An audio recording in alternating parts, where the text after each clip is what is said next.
अच्छा, जैसे हमने एल्केन्स में देखा था, एल्केन्स में हमारे पास कार्बन कार्बन सिंगल बॉन्ड होते हैं। एल्कीन्स में हमने देखा था कि हमारे पास कार्बन कार्बन डबल बॉन्ड होते हैं, तो वो उनका फंक्शनल ग्रुप होता है। इसी तरह एल्कोहल्स में हमने देखा था OH होता है, हाइड्रोक्सिल फंक्शनल ग्रुप। इसी तरह कार्बोक्सिलिक एसिड का जो फंक्शनल ग्रुप होता है वो C double bond O OH। ये कार्बोक्सिलिक एसिड का फंक्शनल ग्रुप है।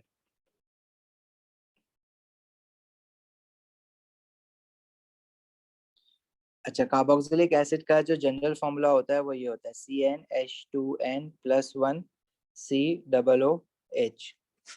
अब ये जो मैंने फंक्शनल ग्रुप बनाया है यहाँ पे, ये इसको मैं अगर कंडेंस करके लिखूंगा तो COOH ऐसे आएगा। अब अगेन हमें वही करना है कि सबसे पहले कार्बोक्सिलिक एसिड के नेम, फिर उनका मॉलिक्यूलर फॉर्मूला,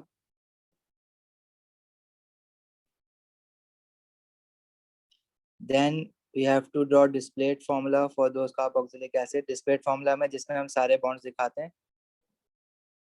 और फिर उनका स्ट्रक्चर फॉर्मूला।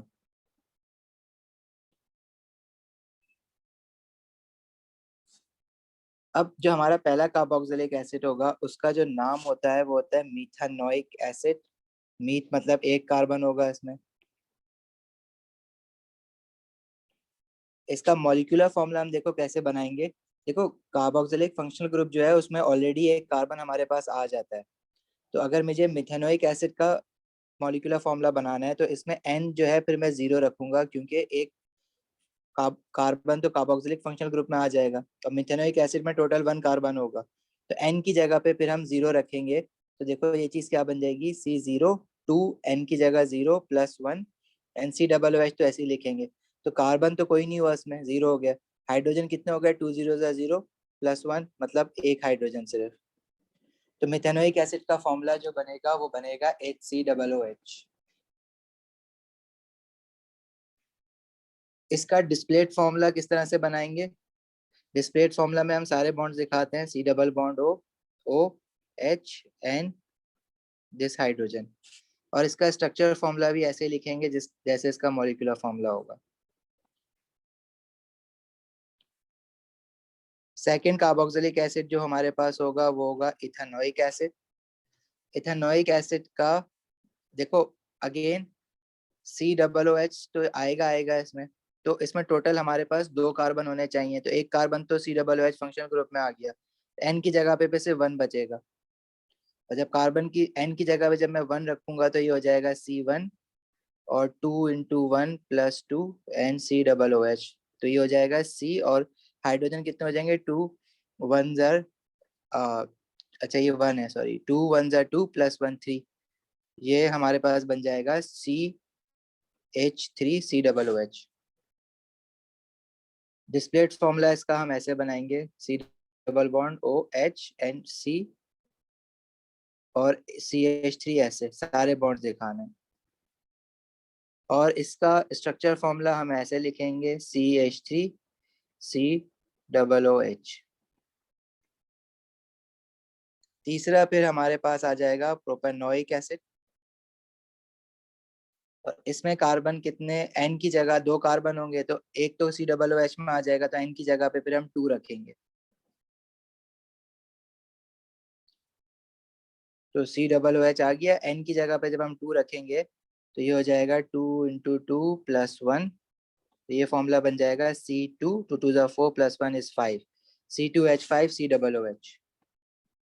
डिस्प्लेट फॉर्मूला इसका इस तरह से बनाएंगे। इसमें C2H5 है, मतलब 2 कार्बन है। बीच वाले कार्बन के 2 बॉन्ड ऑलरेडी बने हुए हैं राइट और लेफ्ट कार्बन पे, तो 2 हाइड्रोजन आ जाएंगे ऊपर नीचे, और बाकी 3 हाइड्रोजन हमारे पास CH3 के साथ आ जाएंगे। इसका स्ट्रक्चर फॉर्मूला हम यूं लिखेंगे, CH3 CH2 COOH। अब देखो यहाँ पे molecular formula structure formula different आ रहा है, लेकिन मिथेनोइक और इथेनोइक में हमारे पास मिथेनोइक एसिड और इथेनोइक एसिड में जो मॉलिक्यूलर फॉर्मूला स्ट्रक्चर फॉर्मूला भी वैसे ही बन रहा था। फोर्थ वन क्या होगा, ब्यूटानोइक एसिड।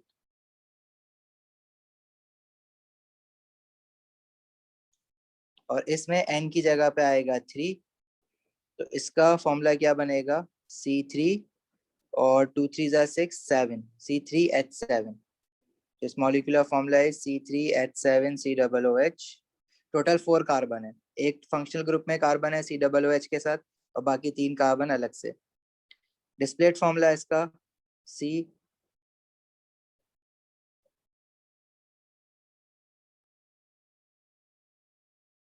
हाइड्रोजन लगा दो बाकी कार्बन के 4 बॉन्ड कंप्लीट करने के लिए, और इसका स्ट्रक्चर फॉर्मूला फिर हम ऐसे लिखेंगे CH3 CH2 CH2 COOH। Similarly आगे आप पेंटानोइक एसिड भी बना सकते हो।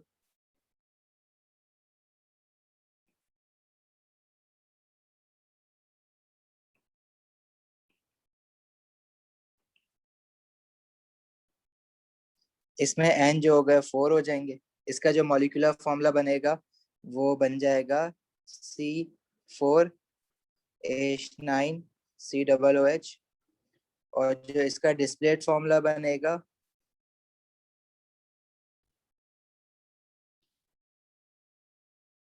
वो कुछ इस तरह से बन जाएगा, एक कार्बन इसमें और मजीद ऐड हो जाएगा।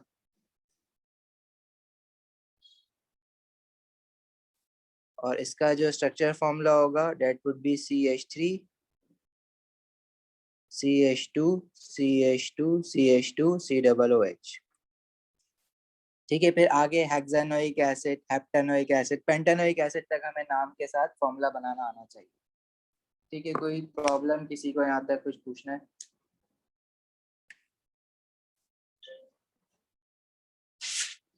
अच्छा, जैसे बाकी के हाइड्रोकार्बन जितनी भी फैमिलीज थी, एल्केन्स, एल्कीन्स, अल्कोहल, जैसे वो होमोलोगस सीरीज फॉलो कर रही थी, ये भी होमोलोगस सीरीज फॉलो करेंगे, क्योंकि इनका भी सबका सेम जनरल फॉर्मूला है।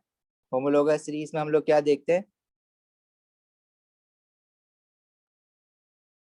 कि सेम जनरल फॉर्मूला है इनका भी, सारे कार्बोक्सिलिक एसिड्स का।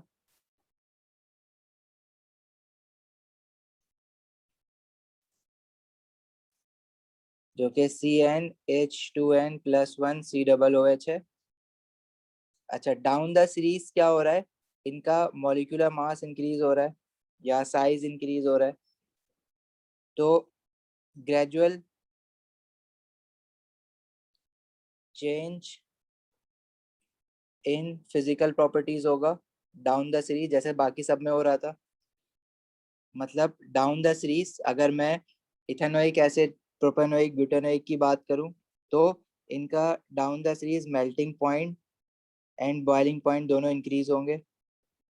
अच्छा, सबके सब का जो केमिकल रिएक्शंस होंगे सेम होंगे, they have same chemical reactions. Down the series हमारे पास विस्कोसिटी जो होगी वो इंक्रीज होगी, फ्लेमेबिलिटी जो होती है वो डिक्रीज हो जाती है, इसमें भी ऐसा ही होता है, जो बाकी सबके लिए था सेम है बिल्कुल।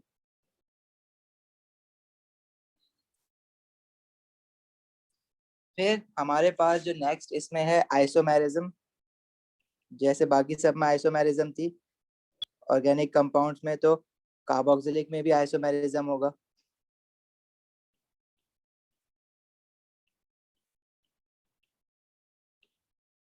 आइसोमेरिज्म की डेफिनेशन इसमें भी सेम है, compounds having the same molecular formula but different structure formula, same molecular formula but different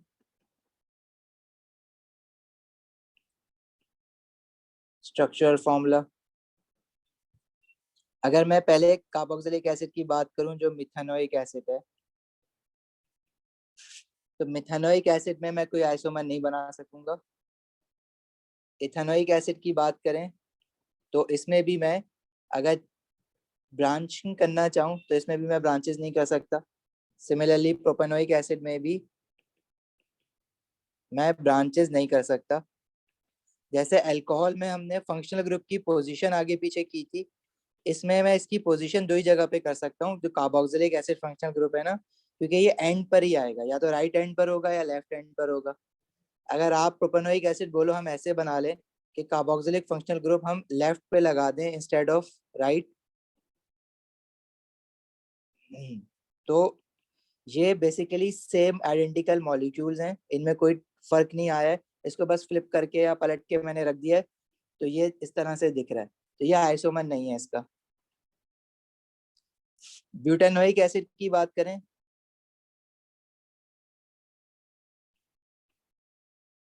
इसमें मैं चेन आइसोमेरिज्म कर सकता हूँ, मतलब कार्बन की पोजीशन, कार्बन को स्टेट चेन से ब्रांच चेन में अगर मैं लेके आ जाऊं, तो यहाँ से आइसोमेरिज्म स्टार्ट हो सकती है। तो मैं क्या करूं, इसमें जो मेरा फर्स्ट कार्बन है उसको मैं थर्ड कार्बन के नीचे अगर लगा दूं इस तरह से,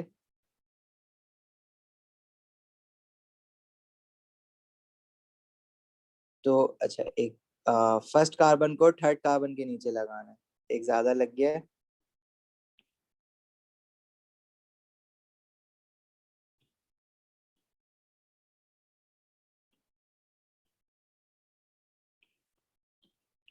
हाइड्रोजन लगाओ बाकी जहाँ पे कार्बन के 4 बॉन्ड पूरे करने हैं।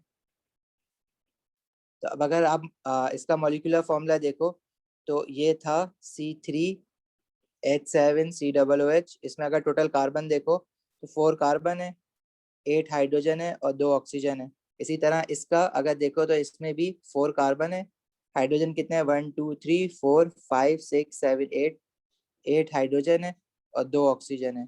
तो क्योंकि मॉलिक्यूलर फॉर्मूला सेम है लेकिन स्ट्रक्चर डिफरेंट है, तो ये दोनों एक दूसरे के आइसोमर कहलाएंगे।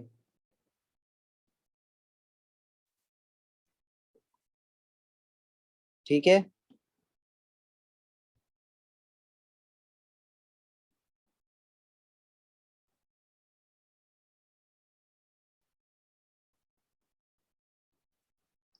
कुछ पूछना है तो पूछ सकते हो।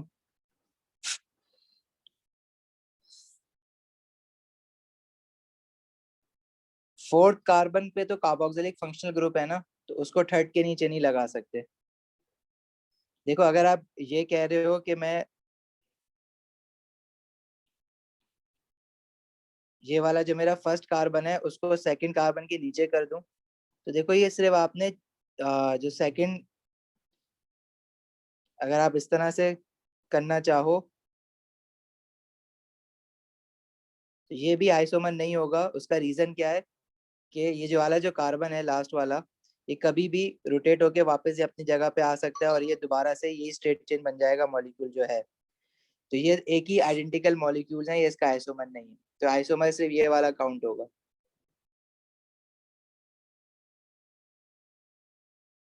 अच्छा इसके अलावा कार्बोक्सिलिक एसिड्स में हम लोग एक और डिफरेंट तरह की आइसोमेरिज्म कर सकते हैं। जैसे मेरे पास इथेनोइक एसिड है ना, तो मैं ब्रांचेस तो इसमें नहीं कर सकता कार्बन की, लेकिन मैं एक काम अगर ये करूं, देखो इसमें इसका जो फॉर्मूला है इथेनोइक एसिड का वो ये होता है CH3COOH।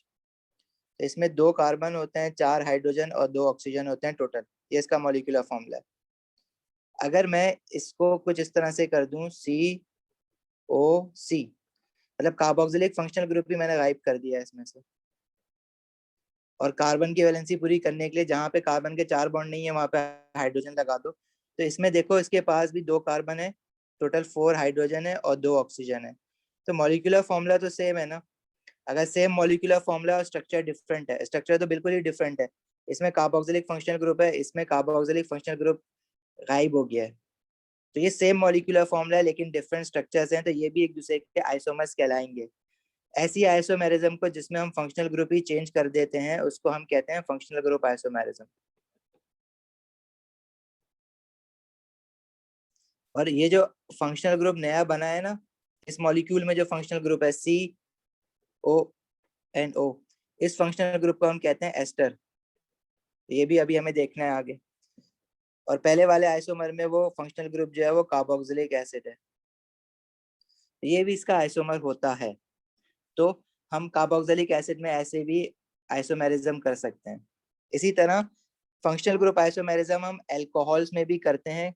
कल शायद बात नहीं हुई थी, लेकिन अगर हमारे पास कोई अल्कोहल है जैसे इथेनॉल है, इसमें टोटल कार्बन कितने हैं? 2। टोटल हाइड्रोजन कितने हैं? हाइड्रोजन काउंट करो तो 1 2 3 4 5 6, टोटल 6 हाइड्रोजन है और 1 ऑक्सीजन है। इसका फंक्शनल ग्रुप आइसोमर ऐसा होगा कि मैं ऑक्सीजन को बीच में लेके आ जाऊं, मतलब OH फंक्शनल ग्रुप ही गायब कर दिया मैंने। तो स्ट्रक्चर तो डिफरेंट हो गया, लेकिन मॉलिक्यूलर फॉर्मूला देखो, 2 कार्बन 6 हाइड्रोजन एंड 1 ऑक्सीजन, तो मॉलिक्यूलर फॉर्मूला सेम है। तो ये अल्कोहल का आइसोमर होगा और ये भी फंक्शनल ग्रुप आइसोमर होगा अल्कोहल का। और ये जो फंक्शनल ग्रुप होता है ये हम पॉलीमराइजेशन में देखेंगे इसको, इसका नाम होता है ईथर। ठीक है, तो एस्टर क्या है? एस्टर ये फंक्शनल ग्रुप है जिसमें C डबल बॉन्ड O और O बीच में आ रहा है, अब आगे पीछे कार्बन या हाइड्रोजन है। कार्बोक्सिलिक फंक्शनल ग्रुप में देखो डिफरेंस क्या है कि सिंगल बॉन्डेड ऑक्सीजन जो है उसके साथ H आ जाता है। ठीक है, अब यहाँ पे कुछ भी हो सकता है, वो C भी हो सकता है लेफ्ट साइड पे, या H भी हो सकता है। तो ये कार्बोक्सिलिक फंक्शनल ग्रुप है। तो ये छोटा सा डिफरेंस है इसमें, ये एस्टर हो गया, ये कार्बोक्सिलिक एसिड हो गया। और जो ईथर होता है उसमें कार्बन ऑक्सीजन कार्बन ये इस तरह से होता है। ईथर में सिर्फ बीच में 2 कार्बन के बीच में एक ऑक्सीजन आता है single bonded, this is ether. और अल्कोहल हमें पता है कि आखिर में OH अगर आ रहा होता है कार्बन के साथ तो उसको हम अल्कोहल कहते हैं।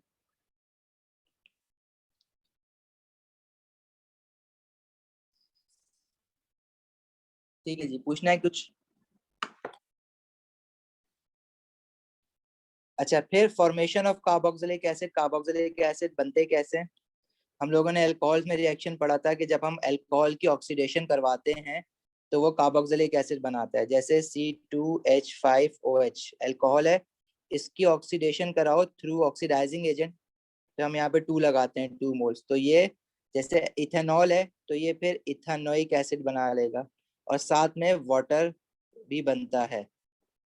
ये बैलेंस्ड इक्वेशन है, इस तरह से याद रखना कि इथेनॉल को अगर मैं ऑक्सीडाइज कराऊंगा यूजिंग एन ऑक्सीडाइजिंग एजेंट तो इथेनोइक एसिड बनेगा और साथ में वाटर बनेगा। इसी तरह कोई और अल्कोहल जैसे C3H7OH प्रोपेनॉल है, उसको मैं ऑक्सीडाइज कराऊंगा तो मेरे पास प्रोपेनोइक एसिड बनेगा विच इज C2H5COOH और साथ में वाटर।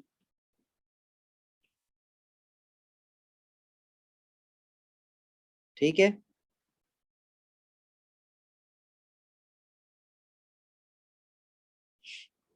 अच्छा इसकी बैलेंसिंग जो है ना वो करनी पड़ेगी। बैलेंसिंग वैसे उसे इथेनोइक एसिड की देता है। इसकी बैलेंसिंग में देखो यहाँ पे लेफ्ट साइड पे 3 कार्बन है ना, तो राइट साइड पे हमारे पास ऑलरेडी कार्बन जो है वो यहाँ पे 1 है, सॉरी यहाँ पे 2 है और यहाँ पे 1 है। तो इसकी बैलेंसिंग में बस सिर्फ इतना याद रखना कि जो इथेनोइक एसिड की बैलेंसिंग है ना वो याद रखना कि यहाँ पे 2 आता है। अगर ये ना भी याद हो कोई इशू नहीं है, आपने ये जरूर याद रखना है कि जब भी अल्कोहल को ऑक्सीडाइज करते हैं तो एक प्रोडक्ट कार्बोक्सिलिक एसिड बनता है और दूसरा वाटर भी बनता है, वाटर मत भूलना बस। इसी तरह अल्कोहल को जब हम ये तो ऑक्सीडाइजिंग एजेंट डाला है ना हमने, अगर ऑक्सीडाइजिंग एजेंट ना डालें सिर्फ एयर में रख दे और एयर में जो ऑक्सीजन है वो उसको ऑक्सीडाइज कराएगा तो भी इथेनोइक एसिड बन जाएगा और साथ में वाटर बनेगा। तो ये हमारे पास फॉर्मेशन ऑफ कार्बोक्सिलिक एसिड है। कार्बोक्सिलिक एसिड ऐसे बनाए जा सकते हैं 2 तरीकों से। फिर रिएक्शंस ऑफ कार्बोक्सिलिक एसिड, देखो कार्बोक्सिलिक एसिड जैसे हमारे पास बाकी एसिड्स थे जो हम लोग एसिड बेसिस एंड सॉल्ट्स में पढ़ते थे, उनको हम कहते थे मिनरल एसिड्स। मिनरल एसिड में जैसे हमारे पास था hydrochloric acid, sulphuric acid, phosphoric acid, nitric acid, carbonic acid. और एसिड्स की खास बात क्या होती है, जब एसिड वाटर में इनको डालते हैं तो वो आयोनाइज करते हैं। मतलब आयोनाइज करने का क्या मतलब है कि वो डिसोसिएट हो जाते हैं इनटू इट्स आयन और वो H पॉजिटिव आयन देते हैं, तभी हम उनको एसिड कहते हैं, H पॉजिटिव आयन और Cl negative ion. Sulphuric acid क्या देगा? 2 mole of H positive ion and 1 mole of sulphate ion. Phosphoric acid 3 mole of H positive ion and 1 mole of phosphate ion. Nitric acid 1 mole of H positive ion and 1 mole of nitrate ion. Carbonic acid 2 mole of H positive ion and 1 mole of carbonate आइन।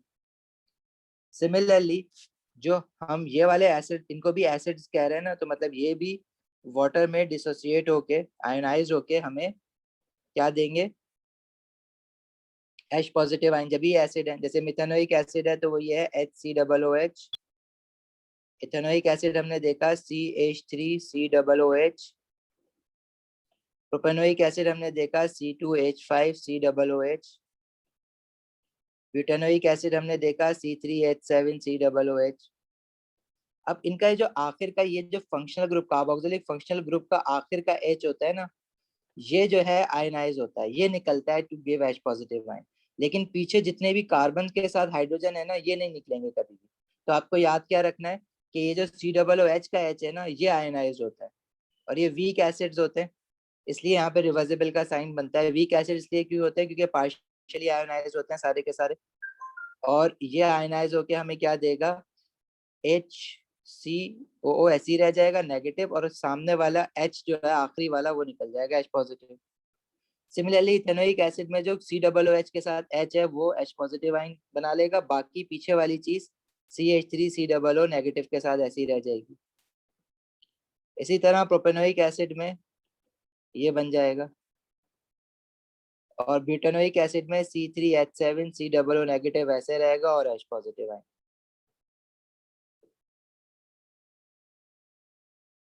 अब जैसे मैं यहाँ पे नाम दे रहा था ना मिनरल एसिड में कि ये क्लोराइड आइन है,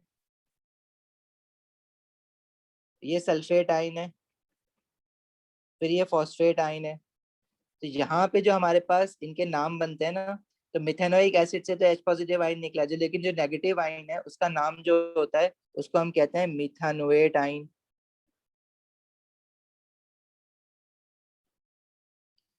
इथेनोइक एसिड से जो आइन निकलेगा उसको हम कहेंगे इथानोएट, OAT आ जाता है आखिर में, इथेनोएट आइन। प्रोपेनोइक एसिड से जो निकलेगा वो होता है प्रोपेनोएट आइन। ब्यूटानोइक एसिड से जो निकलेगा उसको हम कहते हैं ब्यूटानोएट आयोइन। सही है। और ये सारे के सारे वीक एसिड्स होते हैं, पार्शियली आयनाइज होते हैं। क्यों वीक एसिड्स होते हैं, बिकॉज दे आयोनाइज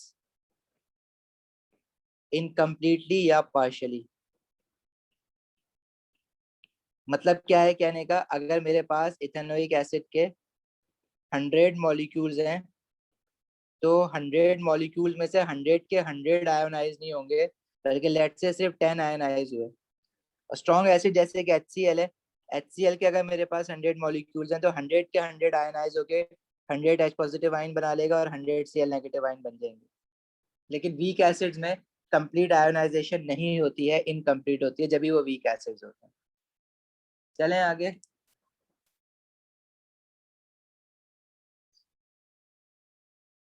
अच्छा जी, reactions of carboxylic acid. Carboxylic acid के भी वैसे ही रिएक्शन होते हैं जैसे कि मिनरल एसिड्स के होते हैं।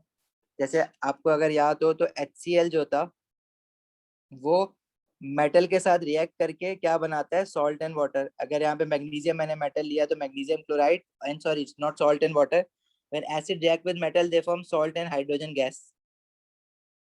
और इसको बैलेंस करने के लिए HCl के साथ 2 लगाना होता है।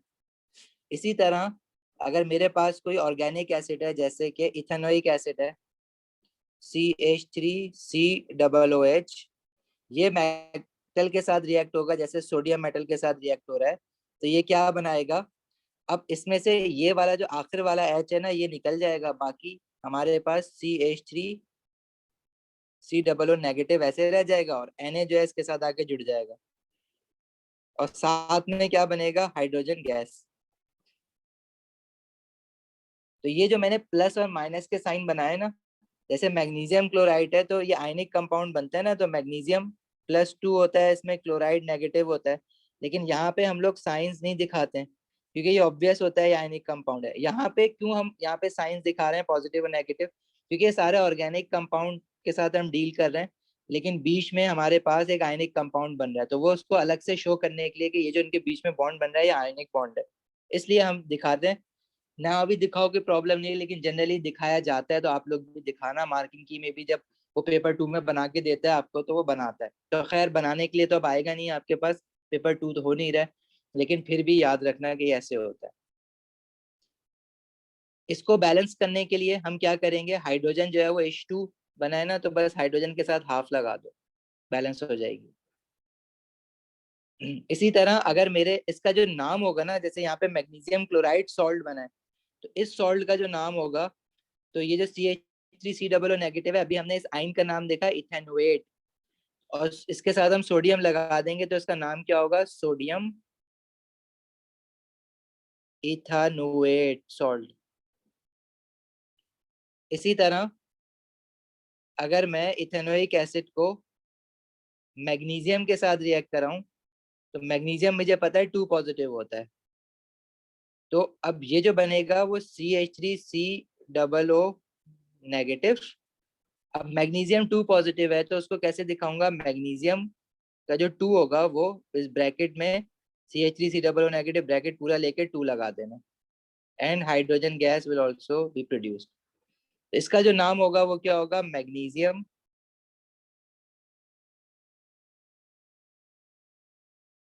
इथानोएट। ठीक है, इसको बैलेंस करने के लिए इथेनोइक एसिड के साथ 2 लगाना पड़ेगा, तो ये बैलेंस हो जाएगा। पूछना है किसी को कुछ या आगे बढ़े?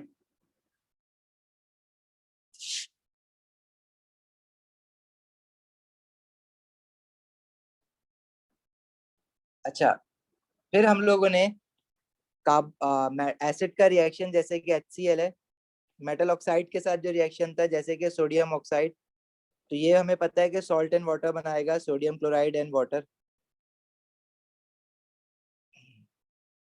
तो इसी तरह अगर मेरे पास, अच्छा ये फिलहाल हेडिंग तो एल्किली बेस की दी हुई है ना, तो मैं मेटल ऑक्साइड भी लूंगा, इसमें एल्किली का रिएक्शन भी दिखाऊंगा।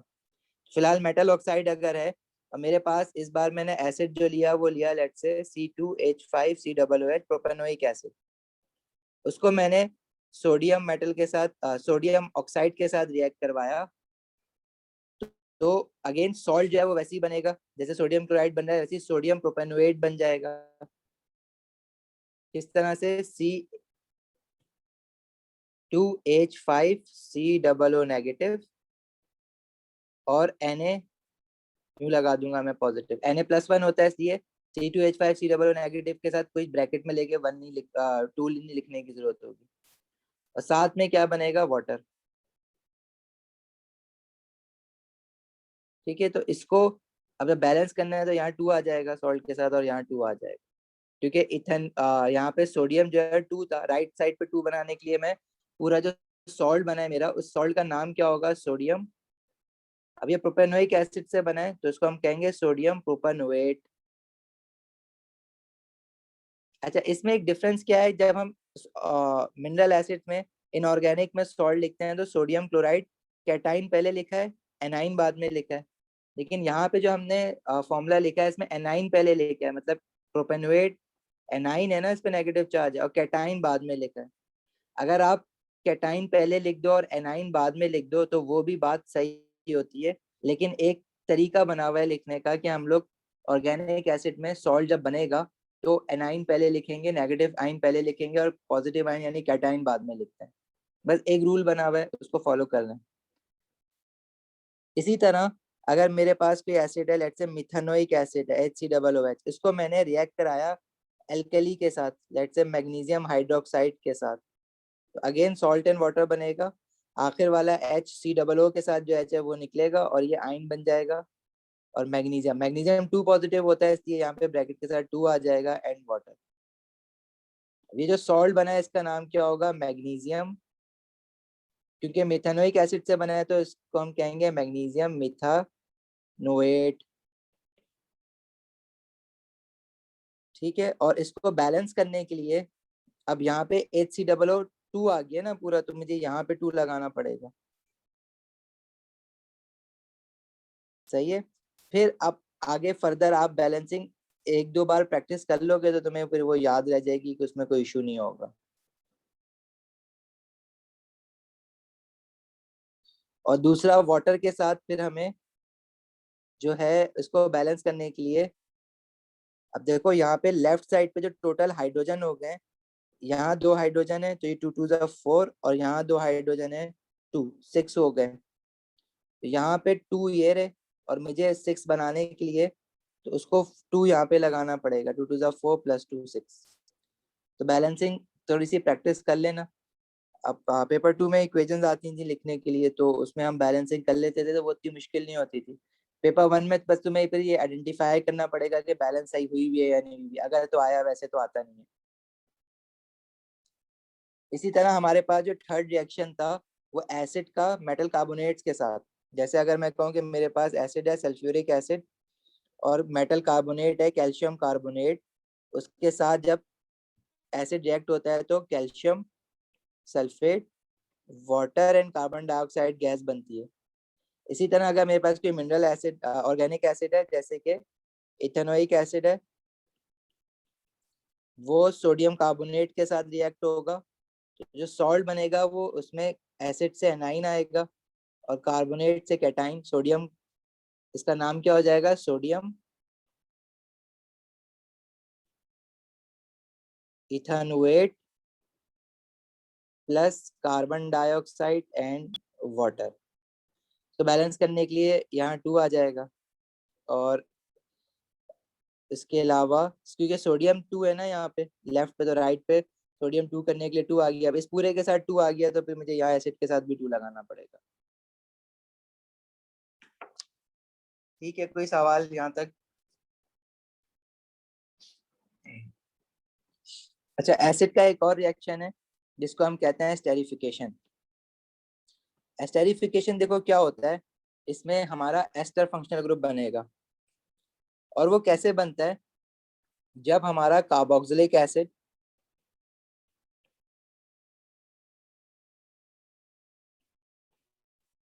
रिएक्ट करता है अल्कोहल के साथ, तो प्रोडक्ट में एस्टर बनता है और साथ में वाटर।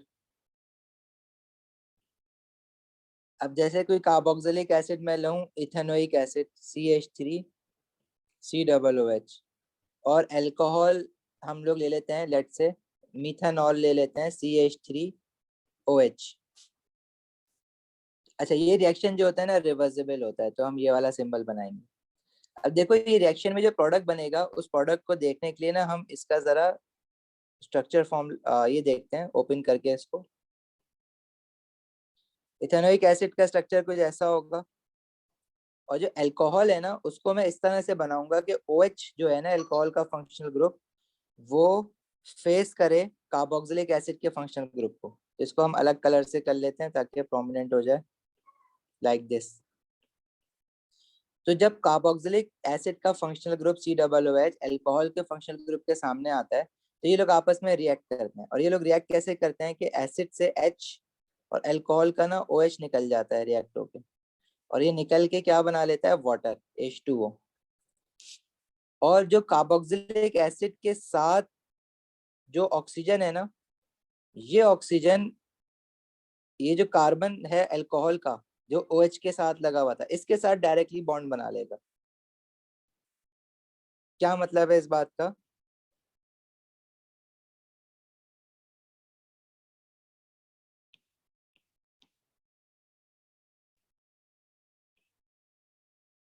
कि ये पूरी चीज बीच में से गायब हो जाएगी।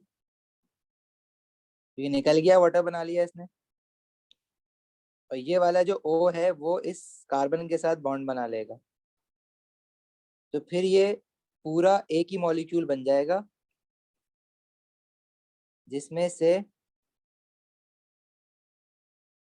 ये जो ऑक्सीजन है, जिसको लेट से ना मैं इसके ऊपर लिख रहा हूँ A, और जो कार्बन है वो B वाला कार्बन, ये लोग A और B आपस में बॉन्ड बना लेंगे, और ये एक पूरा मॉलिक्यूल बन जाएगा।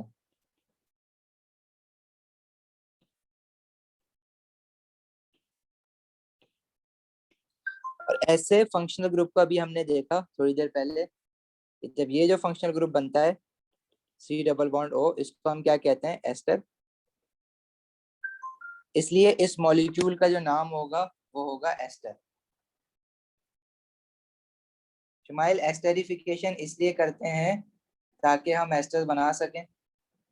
एस्टर क्यों बनाते हैं हम? एस्टर के डिफरेंट पर्पसेस होते हैं, इसलिए हम एस्टर्स बनाते हैं।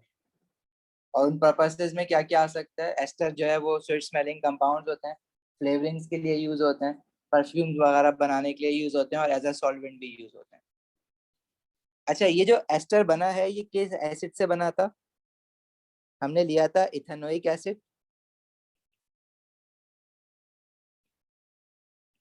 और जो हमने अल्कोहल लिया था वो लिया था मिथेनॉल। ये जो एस्टर बना है इसका जो हमारे पास फॉर्मूला आएगा वो क्या आएगा? देखो, CH3 आया पहले कार्बोक्सिलिक एसिड से, और फिर कार्बोक्सिलिक एसिड से सब कुछ वही है, बस कार्बोक्सिलिक एसिड से H हटा है। तो पूरा मैं इसका ऐसे ही लिख दूंगा फॉर्मूला, H हटा दूंगा, और अल्कोहल का OH हटा है, तो अल्कोहल के साथ बचा क्या? फिर मिथेनॉल था तो CH3 बचा, और साथ में वाटर मॉलिक्यूल एलिमिनेट हुआ। तो जो एस्टर बना है इसका फॉर्मूला तो ये होगा, लेकिन इसका नाम हम कैसे देंगे? देखो, इसका नाम देने के लिए हम देखेंगे कि कौन से अल्कोहल से बना है और कौन से एसिड से मिलके बना है। तो जो इसका अल्कोहल है वो है मिथानॉल, और इसका जो एसिड है वो है इथेनोइक एसिड। तो हम अल्कोहल के नाम के साथ जो है ना, आखिर में एस्टर का नाम बनाने के लिए अल्कोहल के नाम के साथ YL लगा देते हैं, और इथेनोइक एसिड के नाम के साथ हम OH लगा देते हैं। तो अल्कोहल है हमारा मिथेनॉल, तो उसको हम लिखेंगे मिथाइल, और एसिड है हमारा इथेनोइक एसिड, तो उसको हम लिखेंगे मिथाइल इथानोएट। इसका पूरा नाम क्या हो जाएगा इस एस्टर का? Methyl ethanoate.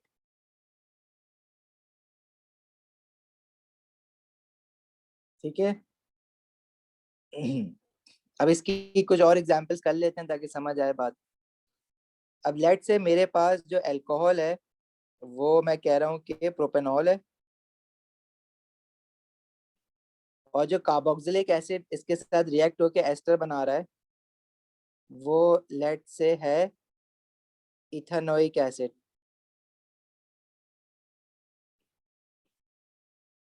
तो प्रोपेनॉल का फॉर्मूला होता है C3H7OH, और इथेनोइक एसिड का फॉर्मूला CH3COOH। ये आपको बनाने आने चाहिए फॉर्मूले। जब ये एस्टर बनेगा तो देखो मैंने क्या बोला कि जो कार्बोक्सिलिक, अब देखो मैंने पहले कार्बोक्सिलिक लेफ्ट पे लिखा था, अल्कोहल राइट पे लिखा था, मैंने यहाँ पे उल्टा कर दिया, उससे कोई फर्क नहीं पड़ता। लेकिन जब आप फाइनल एस्टर का फॉर्मूला लिखोगे तो आप कार्बोक्सिलिक पहले लिखा करो, तो वो ज्यादा आसान रहता है। कि कार्बोक्सिलिक का जो CH3COO है वो तो ऐसे ही आ जाएगा, और इसका H बस गायब होगा इसमें से एस्टर बनाने के लिए।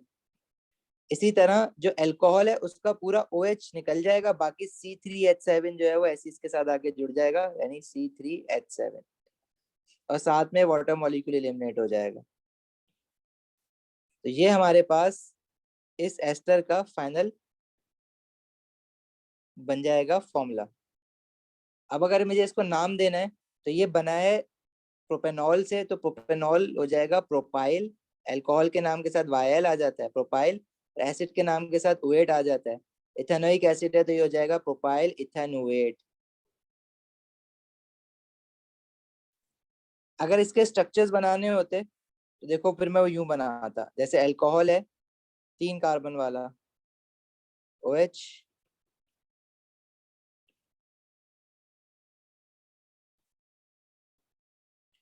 और इथेनोइक एसिड हमारे पास। अब कार्बोक्सिलिक और OH को ऐसे बनाओ कि एक दूसरे के आमने सामने आ जाए, और इसमें से कार्बोक्सिलिक का H और अल्कोहल का OH निकल जाएगा, और ये इस तरह से जो हमारा कार्बन है ये वाला वो इस ऑक्सीजन के साथ जाके बॉन्ड बना लेगा। तो इसका जो स्ट्रक्चर दिखेगा वो दिखने में कुछ इस तरह से होगा कि जो मेरा कार्बन है ना जिसको मैं सर्किल कर रहा हूँ, वो ऑक्सीजन के साथ कार्बोक्सिलिक के जब बॉन्ड बना लेगा,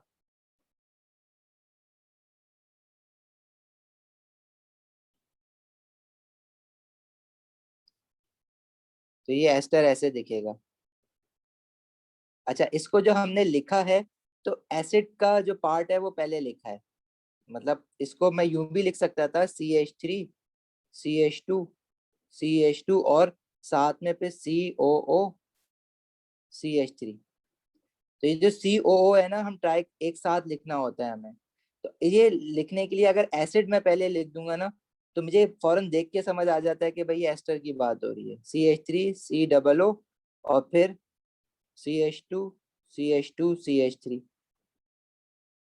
और अगर मॉलिक्यूलर फॉर्मूला पूरा लिखना है तो CH3 जैसे ऊपर लिखा था इक्वेशन में, C3H, इस तरह से भी लिखा हुआ होगा, इस तरह से भी लिखा हुआ होगा, इस तरह से भी लिखा हुआ होगा, स्ट्रक्चर इस तरह से भी बना हुआ होगा। और अगर मैं कार्बोक्सिलिक जो है वो पहले बना देता लाइक दिस, इथेनोइक एसिड में पहले बनाता, और जो मेरा अल्कोहल है प्रोपेनॉल, वो मैं राइट साइड पे बनाऊं और कार्बोक्सिलिक लेफ्ट पे बना लूं, उससे जो आप फिर एस्टर का स्ट्रक्चर बनाओगे तो क्या होगा, कार्बोक्सिलिक का H और अल्कोहल का OH निकला,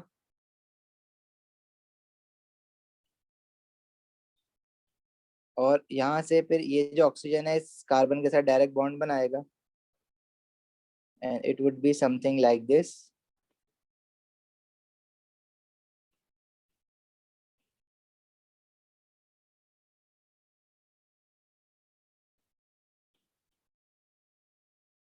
तो हर तरीके से ये एस्टर एक ही एस्टर है, प्रोपाइल इथेनॉल। कंफ्यूजन है, होनी तो चाहिए वैसे इस तरह से समझने में, लेकिन पूछो तो फिर मैं और सही से एक्सप्लेन करने की कोशिश करता हूँ उसको।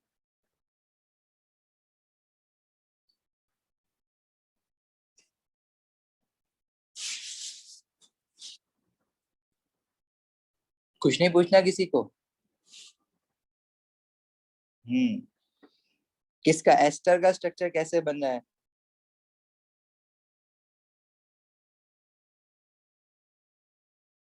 देखो मुनीर, अगर मेरे पास अब मैं एसिड जो है वो लूं मिथेनोइक एसिड, और अल्कोहल इस बार ले लेते हैं इथेनॉल। तो मिथेनोइक एसिड का जो फॉर्मूला होगा वो ये होता है HCOOH, और इथेनॉल होता है C2H5OH। अगर मुझे इसका एस्टर बनाना है तो मुझे पता होता है कि एस्टर में से ये H हट जाता है आखिर का, कार्बोक्सिलिक का, और अल्कोहल का OH हट जाता है तो उसका C2H5 रह जाएगा, वो यहाँ ज्वाइन हो जाएगा और साथ में वाटर निकलेगा। इसका नाम मैं किस तरह से दूंगा, अल्कोहल के नाम के साथ YL आता है, तो अल्कोहल इथेनॉल है तो ये हो जाएगा इथाइल, और एसिड है मिथेनोइक एसिड तो ये हो जाएगा इथाइल मिथानोएट। अब स्ट्रक्चर कैसे बना रहे हैं, देखो मिथेनोइक एसिड ये होगा, और जो अल्कोहल है वो मैं इस तरह से कि OH जो है वो कार्बोक्सिलिक को फेस करे, तो मैं इसको यूं पलट के बनाऊंगा, OH मतलब लेफ्ट पे दिखाना है मुझे। तो कार्बोक्सिलिक एसिड में से H और अल्कोहल में से OH निकल जाता है, और जो पीछे ये वाला ऑक्सीजन है ना, जिसको मैं ब्लू में सर्किल कर रहा हूँ, ये डायरेक्ट इस कार्बन के साथ बॉन्ड बना लेगा।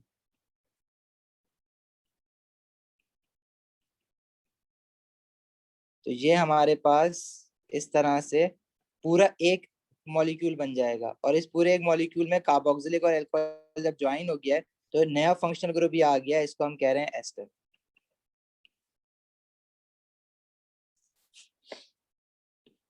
अब देखो यूजुअली क्वेश्चन इस तरह से आते हैं कि इन्होंने ना एक एस्टर का स्ट्रक्चर हमें बना के दिया हुआ है ऐसे, लेट से,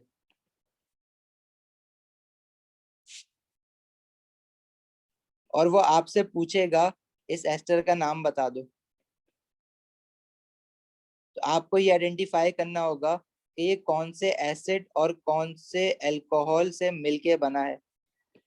और किस तरह से आइडेंटिफाई करोगे कि एस्टर लिंकेज, जो एस्टर बॉन्ड है ना, सबसे पहले जो एस्टर का फंक्शनल ग्रुप है वो आइडेंटिफाई करो, वो कहाँ पे है, डबल बॉन्ड O। तो कार्बन ऑक्सीजन जिनके बीच में डबल बॉन्ड है ना, उसके पीछे वाली चीज जो होगी, मतलब राइट पे जो सिंगल बॉन्ड है, इस सिंगल बॉन्ड की इंपॉर्टेंस होती है, जिसको मैं ब्लू में बना रहा हूँ ना, इसके आगे वाली चीज जो होती है वो अल्कोहल से आई हुई होती है, और जो इसके पीछे वाली चीज होती है वो एसिड से आई हुई होती है। अब जो इसके पीछे है उसमें कितने कार्बन है, 1 2 3। इसका क्या मतलब है कि वो प्रोपेनोइक एसिड से बना होगा। और जो राइट पे कितने कार्बन है, 1 2 3 4, इसका क्या मतलब है कि वो ब्यूटेनॉल से बना होगा। 4 कार्बन वाले अल्कोहल ब्यूटेनॉल होता है। तो इसका नाम भी फिर बता सकते हो, इसका नाम होगा, अल्कोहल के नाम के साथ वायल लगता है तो ब्यूटाइल, और प्रोपेनोइक एसिड है तो ब्यूटाइल प्रोपेनोएट।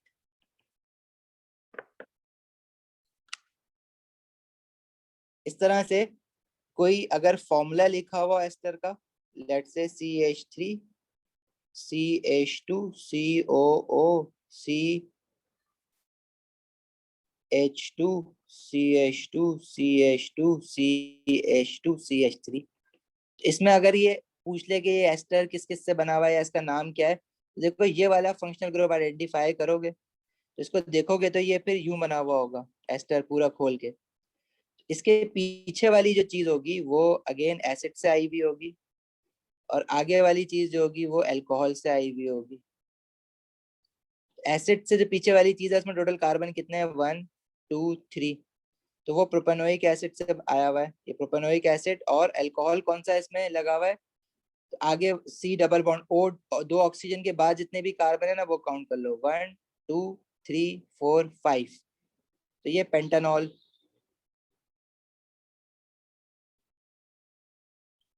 इसका जो नाम हो जाएगा वो पेंटाइल, पेंटानॉल से बना वायल पेंटाइल, और प्रोपेनोइक एसिड से बना प्रोपानोएट।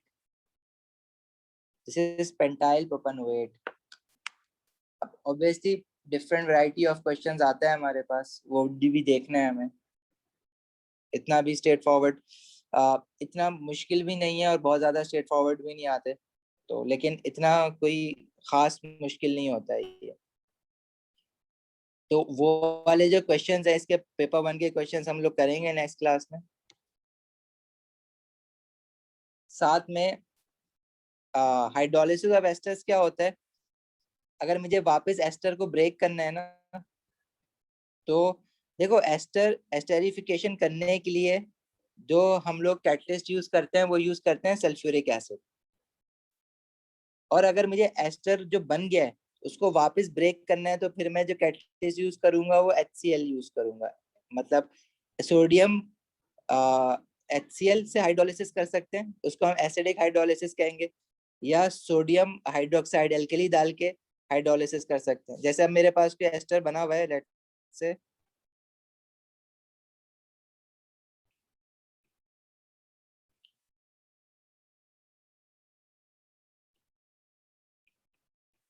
ठीक है, इसकी 2 तरीकों से हाइड्रोलिसिस हो सकती है। मतलब इसका, इसको अगर मुझे ब्रेक करना है ना, तो मैं हाइड्रोलिसिस या तो इसमें एसिड डालूंगा HCl, या इसमें अल्कली डालूंगा सोडियम हाइड्रोक्साइड। तो हाइड्रोलिसिस बेसिकली है क्या, break down of ester linkage. तो ब्रेकिंग कहाँ से होगी, देखो ब्रेकिंग होगी जो ऑक्सीजन सिंगल बॉन्ड वाला जो ऑक्सीजन है ना उसके राइट साइड पे। मतलब वो वाला कार्बन जिसपे डबल बॉन्डेड ऑक्सीजन है, उसके बाद जो सिंगल बॉन्डेड ऑक्सीजन आएगा उस ऑक्सीजन के बाद वाले कार्बन और ऑक्सीजन के बीच में ब्रेकिंग होगी। मतलब ब्रेकिंग कहीं आप यहाँ से नहीं कर देना, ब्रेकिंग होगी COO के बाद। ठीक है, जब ये ब्रेक हो जाएगा तो ये अलग हो जाएगा वापस, और जो अल्कोहल था इसका वो अलग हो जाएगा ऐसे। इसी तरह यहाँ पे भी यही होगा।